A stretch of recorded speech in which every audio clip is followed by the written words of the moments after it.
we're going to do a confidence interval for proportion. So I'm going to say we are estimating the proportion, that'd be my parameter this time, of, we'll go high school students, juniors and seniors who have already taken algebra. I'm going to say passed algebra many years ago. Okay. I'm estimating the portion of high school students who have passed algebra many years ago who score better on a test in a quiet environment. Environment. There we go. All right, so that will be my step one. I have named my population, high school students who have passed algebra, and my parameter, proportion. So let me just, all right, high school students who have passed algebra many years ago. That is my population. And my proportion, my parameter is going to be the proportion.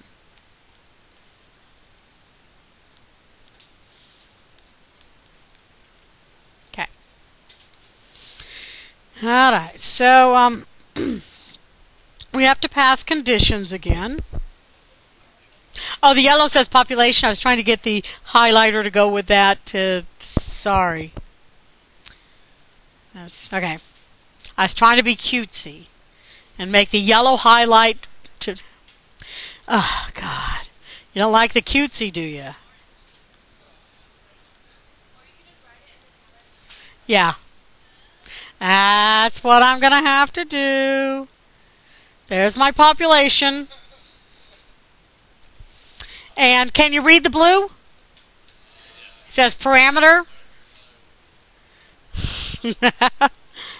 He's just jerking me around here. Okay. It says parameter. All right. So the name of this test, since we only know how to do confidence intervals, this is going to be a confidence interval. We'll learn something new next chapter. This is procedure number 3 that you've learned. So this is a confidence interval for a population mean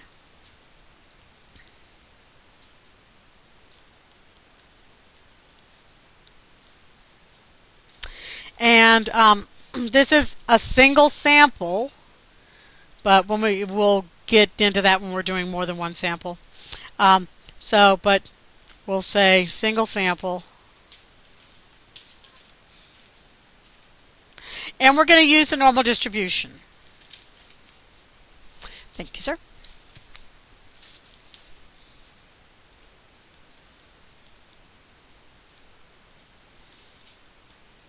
Okay, that's the name of my test. Okay. Let's check conditions. So when I'm checking conditions, they're essentially going to be the same checks, but they're going to be done in a little bit different way. So the first condition I check for is, do we have an SRS? Was this a simple random sample in this experiment we did? No, not in any way. Was this a controlled randomized experiment?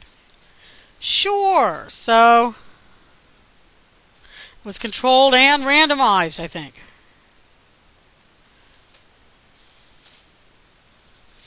So we're okay there because I said so. Then we need normality of the sampling distribution.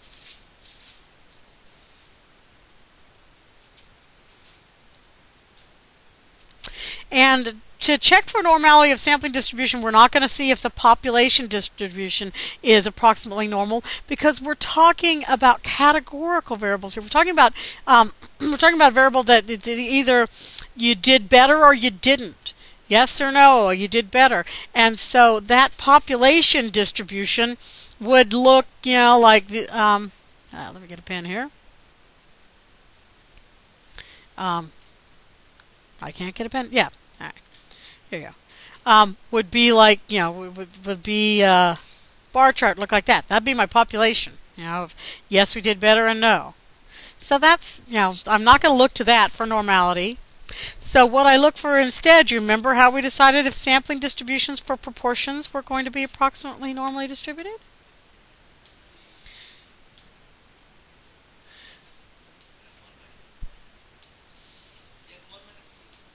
Yeah, good. So, let me write this in a pen. You're going to keep singing that Lady Gaga song, aren't you?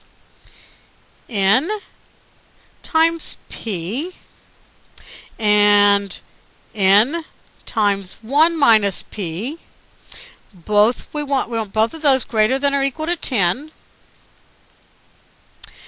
Now, what we have gotten from our experiment was not a population proportion.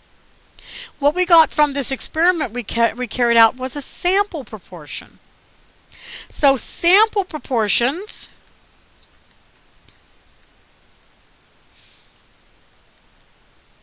are called p-hat. Okay, and my sample proportion, the proportion of people who scored better in the quiet, was what did you say? 11? 11 out of 23. So in this case, my sample proportion is 11/23. So I don't say n times p and n times 1 minus p because p, without a hat, would be a population proportion. P without a hat would be, I don't want to get into it. Okay. So I am checking my sample proportion instead. So that would be my n, 23 times 11/23 is 11. That's greater than or equal to 10. And 23 times how much? What's my 1 minus p? 12/23. Good addition and subtraction going on there. That was quick. Hopefully you can do this multiplication very easily, very quickly. 23 times 23 over 12. Okay, 12. Good. Greater than or equal to 10. They do get a little more complicated in some of the checks, but in these, that was pretty easy when we're doing significance tests. They were a little bit different. Okay. So that was normality. And then check number 3 is, so we had an SRS, normality. What's my third check? My third condition? Independence.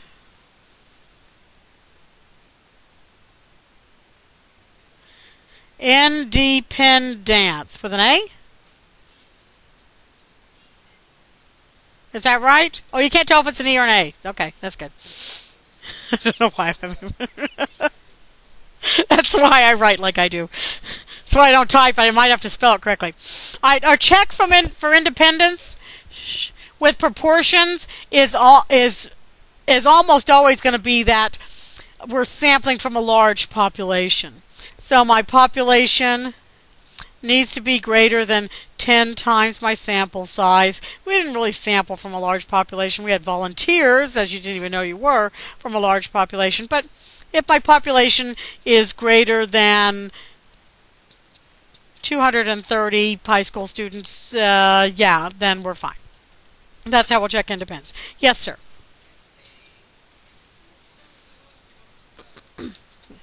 Yeah.